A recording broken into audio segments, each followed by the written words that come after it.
दोस्तों, आज की कहानी है सासू माँ पेट की आग। वक्त नहीं देखता, वो सिर्फ बुक देखता है। दोस्तों, कहानी शुरू करने से पहले अगर आपने हमारे चैनल को सब्सक्राइब नहीं किया है तो सब्सक्राइब कर लीजिए ताकि आपके पास पहुंचे हर नया वीडियो। रात के 9 बजे थे। घर के सभी लोग कौन बनेगा करोड़पति के सवालों में खुद को उलझाए हुए थे, पर एक सच था। घर में जो घोर अंधेरे कमरे में खुद को दुनिया की नजरों से छुपा कर रखा था, वो थी घर की बहू माही, जो हर रात 9 बजे अपने आप को अंधेरे कमरे में बंद कर लेती थी। घर के सभी सदस्य माही की इस हरकत से हैरान थे। आखिर माही हर रात 9 बजे ऐसा क्या करती है जिससे उसे अंधेरे कमरे में बंद होना पड़ता है, और वो भी सिर्फ 10 मिनट के लिए।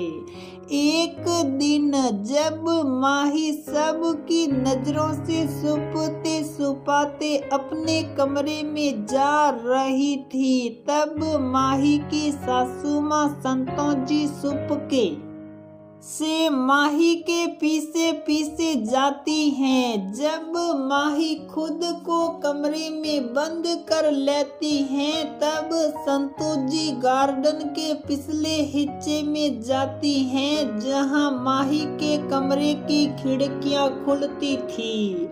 संतोष जी खिड़कियों में लगे पर्दे की ओट से अंदर झांकने की कोशिश करती हैं, पर कमरे में इतना अंधेरा था कि उसे कुछ दिखाई नहीं देता। फिर उनकी नजर पलंग के नीचे हल्की रोशनी पर गई।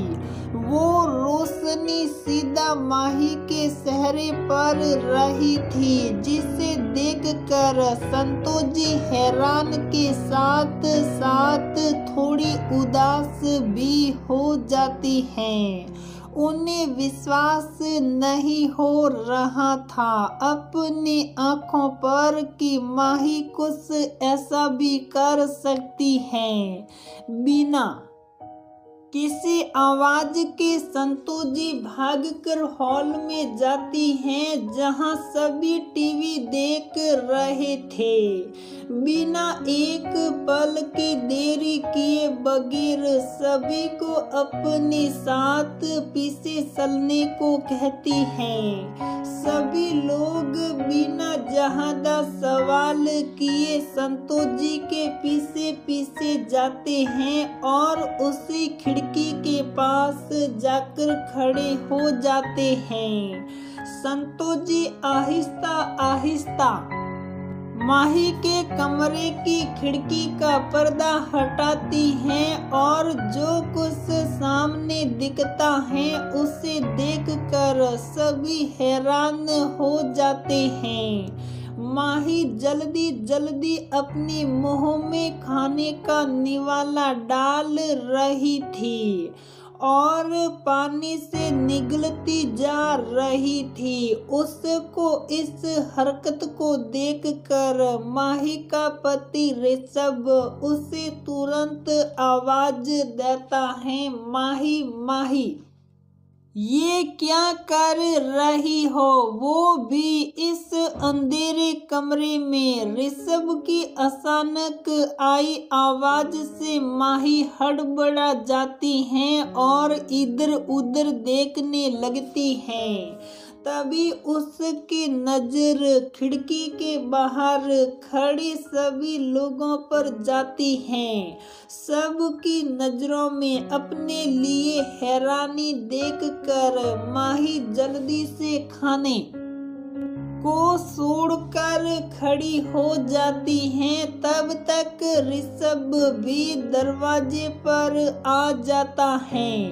दरवाजे की खटखटाहट सुन माही डरते हुए दरवाजा खोलती है और कमरे का लाइट ऑन करती है।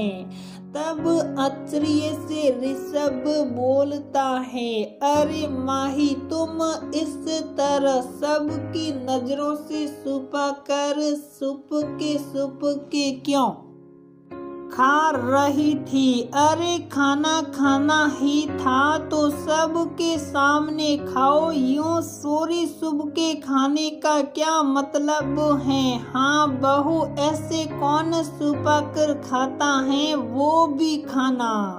चारों तरफ से सभी यही सवाल करने लगे माही से कि आखिर उसे छुपाकर खाने की क्या आवश्यकता थी? वो सबके सामने भी तो खा सकती थी। सबकी बातें सुन माही अपनी झुकी नजरों से कहती है, माँ जी, आजकल मुझे 8 बजते ही बहुत जोरों की भूख लग जाती है और आप लोग तो रात को देर से खाते हैं तो मुझे बर्दाश्त नहीं होता भूख, इसलिए मैंने सोचा क्यों ना छुप कर थोड़ा खाना खा लिया जाए। मुझे बचपन से जल्दी खाना खाने की आदत थी, पर शादी के बाद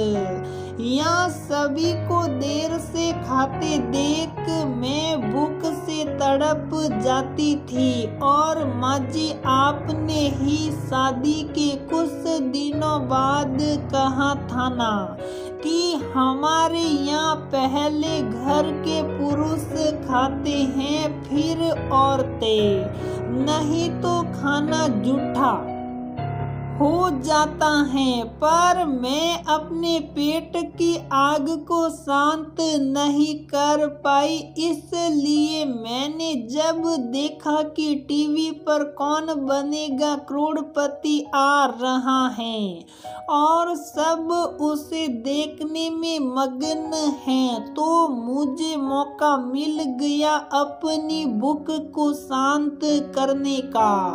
ऐसा कहकर चुपचाप माही खड़ी हो जाती है, मानो कोई बड़ा पाप कर दिया हो। सही कहा बहू तुमने, पेट की आग वक्त पुरुष और स्त्री नहीं देखता है बल्कि भूख देखता है। गलती हमारी ही थी जो हमने तुम्हारे सामने नियम कानून का अमली जमा पहना दिया, जिसकी वजह से तुम्हें हमसे छुपा कर ऐसे चोरों की तरह खाना पड़ा।